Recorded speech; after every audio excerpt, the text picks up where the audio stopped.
All right, strap yourself in because I think this one's going to offend a few people. But it's one that I have been thinking on for a little while that I think it needs to be said. I think it is a conversation that needs to be had. And to be honest, that we need to stop tiptoeing around people's feelings so much. Because we live in this PC culture and that you can't say harsh truths because you couldn't possibly offend anyone. You couldn't upset anyone with your thoughts. And it's led to this weak and soft and sad society that there is no personal accountability. There is no call to be better because, well, we can't say shit anymore. We can't tell people that they need to do better and elevate their lives. So maybe I need to be that voice. And also, as I've said to you before, because I use this to talk to myself, this is the message that I wish was there when I was going through it. And sometimes as I am going through it, this is the pep talk to myself. It is the wake-up call to myself. And hopefully then you need it as well. So I wrote it down and I wanted to make sure I nailed it because it is this. And it's, every time you avoid the work, you are betraying those who believe in you. When you say, I don't feel like it, you are saying that their faith is misplaced. When you quit on yourself, you are telling them that they matter less than your need for comfort. Now let's sit with that for a moment. Let's truly sit on that and think about that, because I think that's the truth. That we as men, we as fathers, we as human beings have reached a point in society where this call for comfort is so much greater than the overarching principle that we should be doing good work, that we should be doing better, that we should do what is required.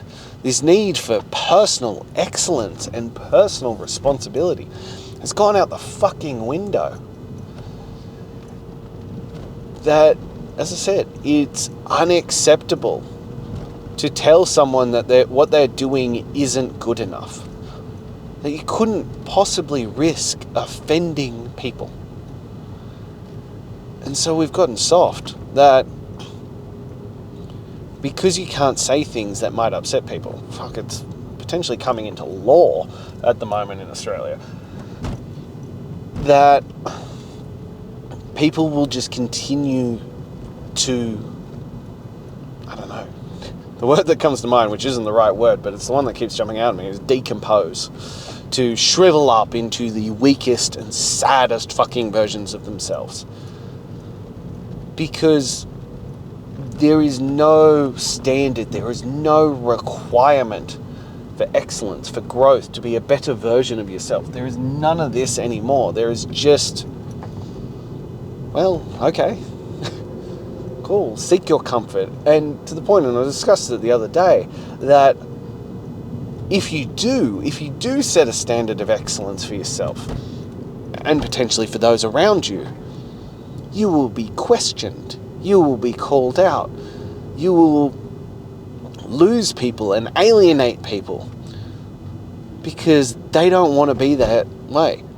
But this is where we need to be. This is I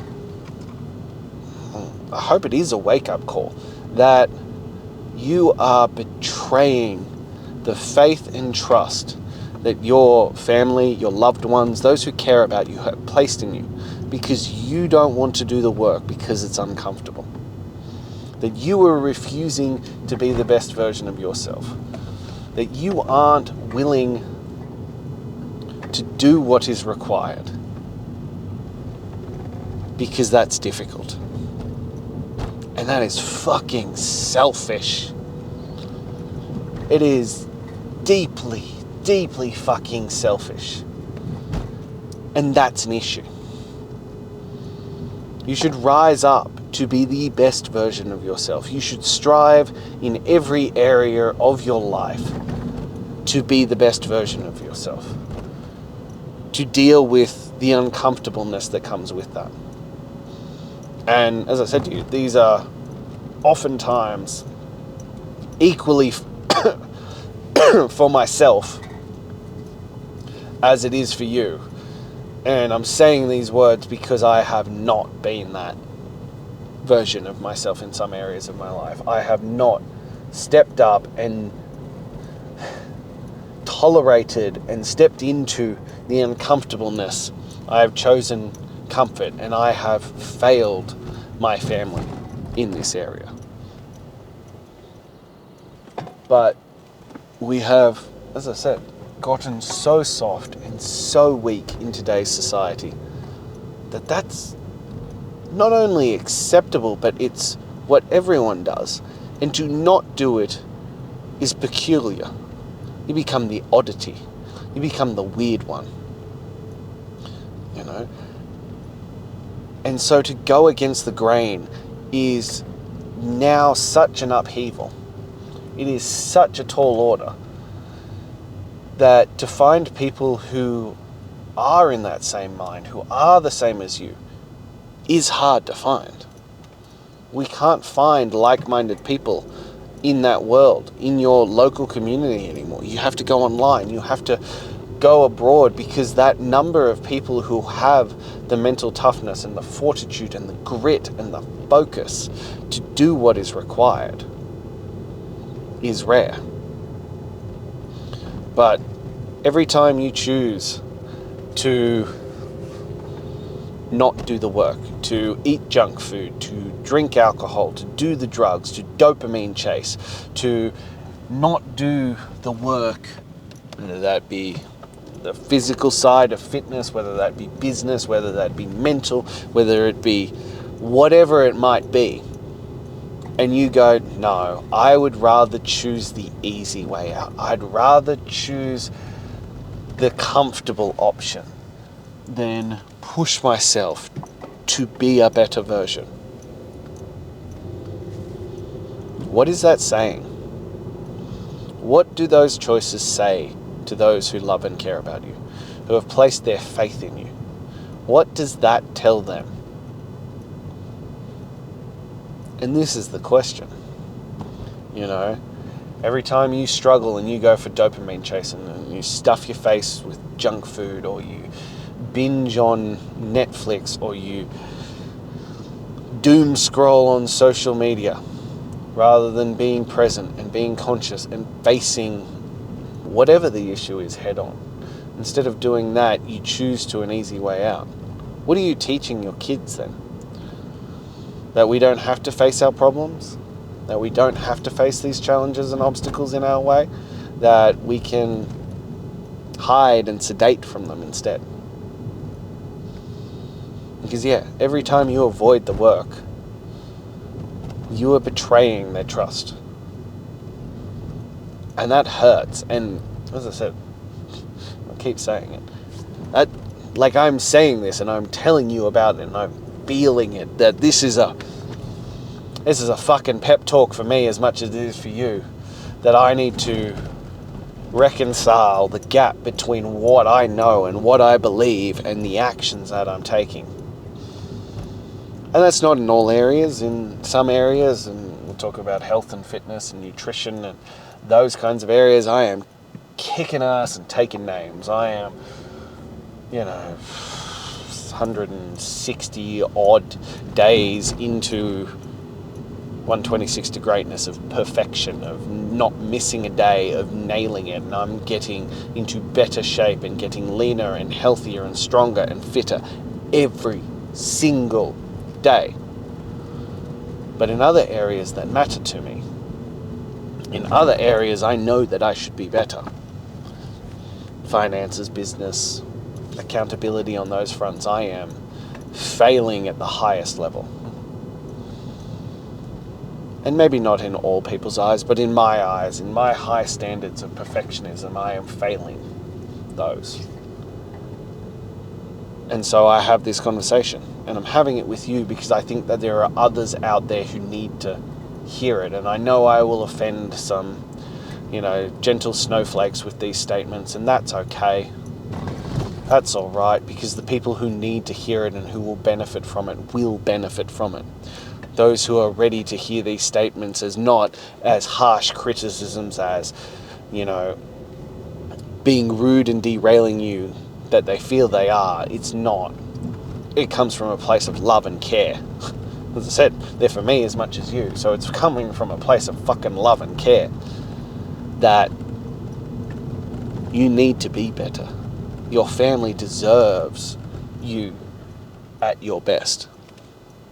I upset some people a while back when I said that you are incapable of being the best father, the best husband, the best man that you could be if you are not in good shape.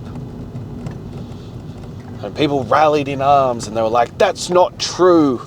You can still be a great father. And I was like, you can be a good father. You cannot be a great father. You cannot be the best version. Because one, you are setting your kids up for failure by not teaching them the best habits straight off the bat. Two, if you are unable to participate in all the things that they want to do, you are letting them down. You are breaking their little hearts every time you are unable to do the things that they ask of you. Three, if you fucking drop dead of a heart attack, are you still a good father? Fuck no. So we have to look after our health. Nothing in this life is promised, but we can at least take care of ourselves to the best possible capacity that we have. So yeah, every time you choose easy, you choose gratification over fueling your body to be the best version of yourself, you are betraying their trust. You are betraying them and failing them. They are little sponges and they are soaking everything up. And you need to lead by example. You need to show them what is possible and what a good life looks like, and build those habits so that they don't have to get to the age that you are now and have to relearn these skills. And we should be raising the standards every single day. And we shouldn't be accepting that as we age, shit just gets worse. No.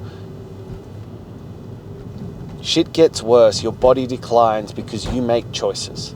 Not because of your birthday. Not because of revolutions around the fucking sun. Because of the choices that you make.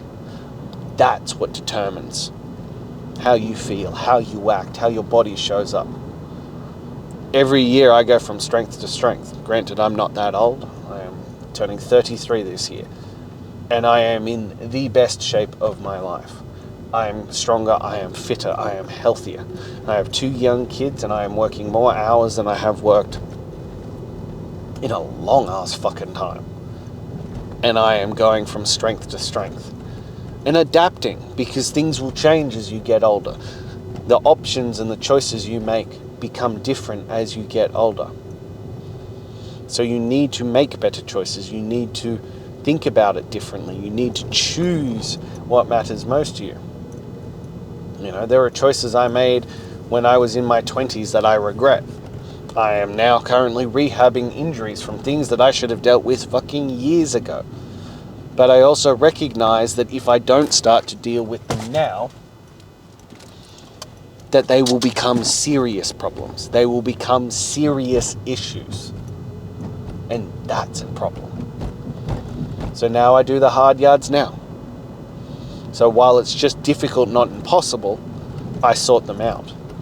That I can't continue to think that I'm Superman and my body can just take absolutely anything that's thrown at it. No, I have to do the smart things. But these are choices. That I want my kids to have a fun dad. I don't want to be the dad who used to do these things with us, used to climb on the equipment with us, used to play the games, used to run around the park with us, used to be able to ride his bike, used to. No. I want to be, till the day I fucking drop dead, Dad did those things with me. And I want to do the same for my grandkids and, God willing, my great-grandkids and my great-great-grandkids for as long as I am a fucking alive. I will choose to be the best version of myself in every possible capacity. Because I owe it to my family. I owe it to my kids. I owe it to my wife. I owe it to those who believe in me and support me. As I said, I am not the best version in all areas.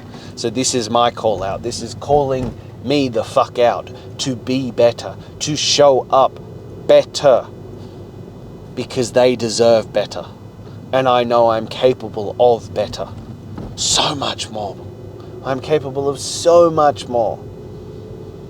If I can stop being weak, if I can stop giving in to my addictions, if I can stop giving in to the habits that I have built over the years, and just choose to be the best version of myself. Choose in every moment to do the work, to do what is uncomfortable, regardless of how I feel about it, regardless of what my emotions are saying, regardless of what I would like to do. Because the work is the work, and the work doesn't give a shit about your feelings. All it cares about is that it gets done. And that's where I'm at. So yeah, I'm sure I've stepped on a few feelings here, that I've hurt a few delicate snowflakes, and that's okay. Because the people who are ready to step up, who need the kick in the ass, who are men like me, will hear this for what it is. An act of love, an act of compassion. Because only those who truly care about you will hold you to that standard. Who are willing to face the wrath, to face your unhappiness, to face the discouragement, will hold you to that standard.